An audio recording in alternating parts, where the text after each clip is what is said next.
को दे दो और उधर सूरत की खुराक सूरत को दो। तो कहते हैं भजन करो, ये है सच। बोलो।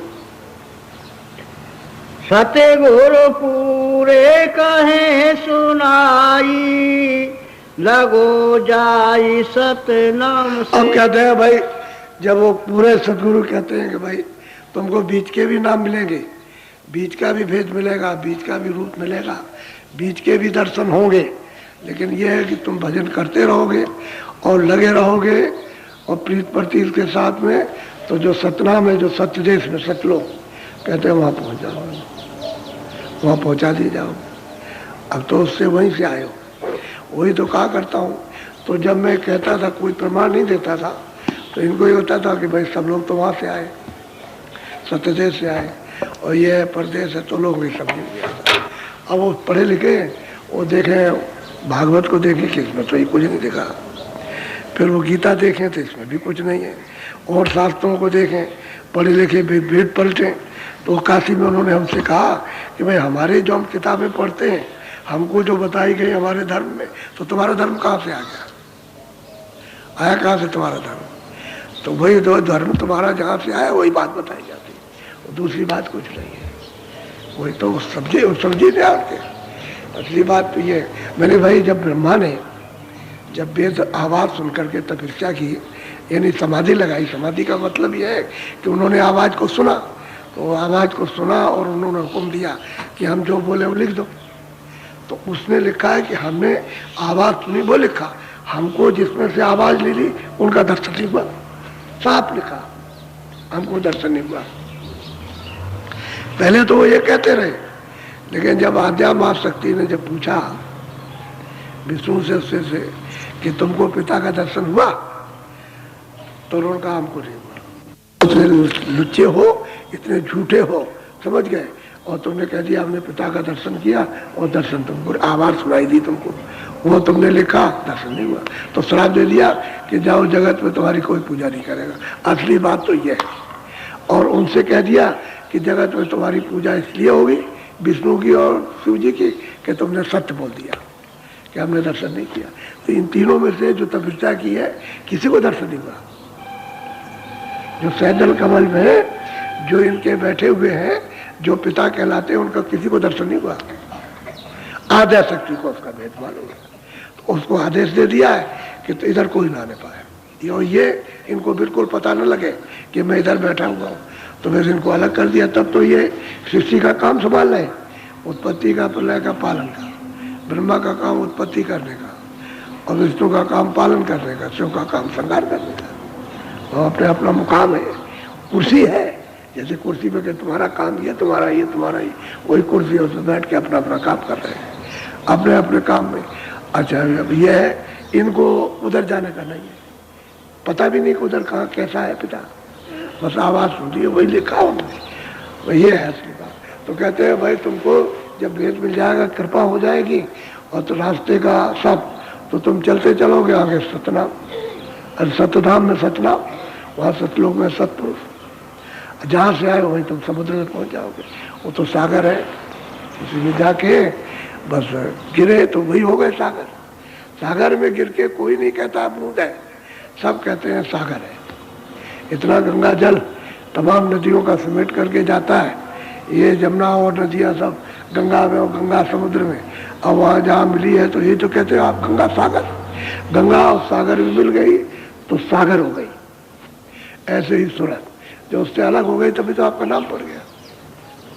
सूरत नाम जब वहाँ पहुँच जाएगी तो सागर हो गई। फिर कोई सूरत को यानी सूरत नहीं कहता, ना जीवात्मा कहेगा, ना उसको ब्रह्म कह सकता, ना पार ब्रह्म, वो तो सागर है। तो सागर से सब आए, यानी ब्रह्म भी पार ब्रह्म भी सब वहीं से आए, आना सबका वहीं से हुआ। और यहाँ कुछ नहीं था, सब सतपुरुष जी की रचना है, उन्होंने की थी। तो लोग किताबें देखते हैं तो किताबों में क्या होता है। अब उनको जब प्रमाण मिल जाता है भाई यही नहीं कुछ कह रहे और भी कहते आ रहे, तब वो कहते हैं कि नहीं भाई रास्ता ठीक है। तब वे जीव को अपने परमार्थ का, अपने देश का, तब उसको होश आता। नहीं ऐसे कुछ नहीं है, कोई होश नहीं है, सब जीव बहते हुए चले जा रहे हैं। अब ये कोई जगह का जग जाएगा, नहीं तो ये गए मनुष्य पाया। ये निकल जाएगा, समय निकल जाएगा। समय कल का आज नहीं आएगा, आज का गया, ये स्वास्थ्य भी नहीं आएगा, समय भी जाएगा। अब जो बाकी रह गया वो आएगा, तो बाकी भी एक एक दिन निकलता जा रहा। तब तक जब सब दिन निकले तो आ गया, कहेगा चलो चलो बस रखो सब सामान वामान, चलो तैयारी करो। बस आवाज़ दी, सब छूट गया एक सेकंड में। आँख बंद हो गई, कान बंद हो गए, जबान बंद हो गई, बुद्धि पागल, कुछ नहीं, कोई होश नहीं किसी चीज़ का। बस ले जाएगा, पकड़ ले जाता, ले गया, फिर दूसरी का बंद किया। वह तो हिसाब करने में क्या देर लगती है, उसके यहाँ तो चटपट का काम है, सेकंडों का। वह पहुँचा, बस हिसाब किया, बात देखिए। वहाँ तुम्हारी कौन सुना क्या, नहीं ऐसा नहीं वैसा, वो नहीं। इसलिए भजन करो इस चाम से, तन चाम से। ये भजन करने के लिए मिला, ये और काम के लिए पेट भरने को भर लो और बाकी भजन करो। गुरु महाराज कहते थे कि देख मेरी बात को सुन ले, बैठ के रोटी की इच्छा मत करना, बैठ करके जब तक तेरा हाथ चले तब तक उतना तो काम करना जिससे अपना पेट भर ले, उतना करना। तो हमने पूछा, हमने महाराज जब हम साधु हो गए तो साधु हो गया तो पैर तो है, पैर है, तो कह लगे रोटी मांग लेना। जो यहाँ से चल के जाएगा दरवाजे दरवाजे तो 7 दरवाजों पे जाएगा, 7 ही रोटी लेना, समझ गए। और 1 हफ्ते में 7 रोटी लगेंगी, तो बस अपनी रखे रहना और पानी में कड़ी हो जाए तो पानी में भिगो के खा लेना और भजन करना। तो उनका तेरे ऊपर में आवरण नहीं आएगा, वो ये समझाते थे। तो चल के जाना, रोटी बैठ के मत खाना और कुछ ना कुछ करना। तो दूसरे का नहीं, अपना मतलब है। तो आप नहीं देखते हो हम कितना करते रहते काम, बताओ ये है कि मतलब ये आपके सामने ही। अभी तक तो तुम देखते थे, पिछले दिनों तक फड़ुआ चलाते रहते थे ऐसे करके। तो गुरु महाराज के आदेश का तो पालन होना चाहिए।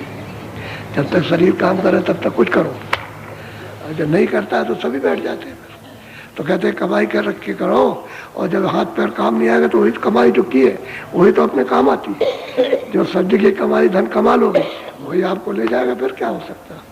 तो बड़ा साफ साफ कहा करते थे, और बिल्कुल एक छोटी बात बताए और एक बड़ी बात, बड़ी से छोटी और छोटी से बड़ी समझा दे तो बात समझ में आ जाती। शुरू में आए तो स्वामी जी महाराज ने कहा कि देखो महात्माओं बहुत लोग परीक्षा करते हैं।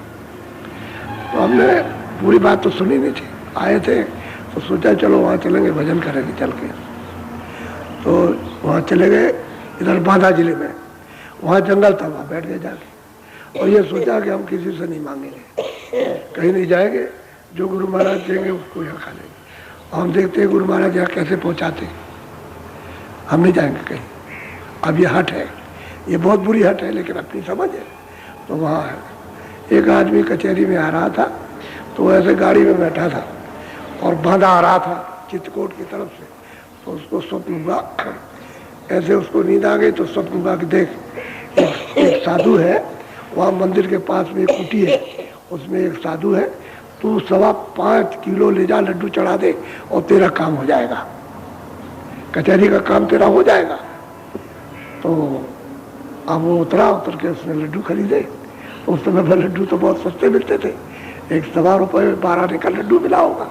तो लेकर के वो पहुँचा। तो जब वो हमारे पास वो ढूंढता गया तो पहुँचा कुटी पर। तो हनुमान जी का मंदिर तो अलग था। तो हमने कहा भाई ये लड्डू तो हनुमान जी को चढ़ाए जाते हैं, तो तुम उसमें चढ़ा दो जा करके, यहाँ कैसे ले आए? कह लगे नहीं हनुमान जी को चढ़ाने नहीं जाए, कह लगे ये सब आपको देने आए। अब हमने तो उससे कुछ पूछा नहीं कि भाई मतलब ये है कि ये क्या हुआ क्या नहीं हुआ। अच्छा, वो यहाँ से भाग के गया, समय हो गया था, लड्डू छोड़ के चला गया और भाग के गया और कचहरी में गया, वो मुकदमा जीत गया। अब देखिए उसका पहुँचाने का उसका रास्ता देखिए मालिक को। तब ये हुआ कि देखो बड़ी बुरी जिद की है। तो स्वामी जी से कहा तो बहुत डांटा, ऐसा कभी मत करना, ऐसा जिद्दबाजी कभी भी मत करना, भूल करके भी। तो फिर सत्संग में समझाया उन्होंने। तो असल में जो बात नहीं समझ में आती है, अगर कोई हो जाए तो माफ़ी तो मांगनी चाहिए कि तो बहुत बड़ी गलती हो गई, तो ऐसा हो गया, इस तरह का हो गया, ऐसी हो गया। बहुत डांटा, यानी बहुत ही ज़्यादा डांटा उन्होंने कि खबरदार ऐसा कभी करोगे। तो अपनी भाषा में उन्होंने डांटा भी, चुप हो गए, समझ गया उसको कि तो बहुत बुरी हुई। जब उन्होंने कहा कि भाई कर्म करना, तुम चले जाना, भीख मांग लेना, भिक्षा कर लेना, भीख मांगने का मतलब है घर से बिछा करना, तो तुमको कोई डांटेगा भी, कोई बुरा भला भी कहेगा, तो उसकी बात को बर्दाश्त तो करोगे, तभी तो आगे चलोगे। बर्दाश्त नहीं करोगे तो आगे कैसे चलोगे। ये भी काम करते थे, सही बात यह है। तो भिक्षा मांग कर लेना, और नहीं कोई काम कर लेना, तो उसे कुछ करना हाथ से, और करके ये समझ लो कि हमने पेट के लिए कर लिया, बस ठीक है, अच्छी बात। तो इसीलिए हम वही बात स्वामी जी की, सबको ज़्यादा कुछ ना कुछ करो, करते रहो, ताकि मतलब ये ऐसा ना हो अपनी में। और जो भजन करो अपने पास रखो, भजन में से खर्च ना हो, ध्यान करो, भजन करो, जो भी आप करो उसमें से जो कुछ मिले वो आपके पास में गवा न दो किसी को, गमाओ मत कि आपने उसमें से दे दिया, आपके पास कुछ नहीं रह गया ऐसा नहीं करना।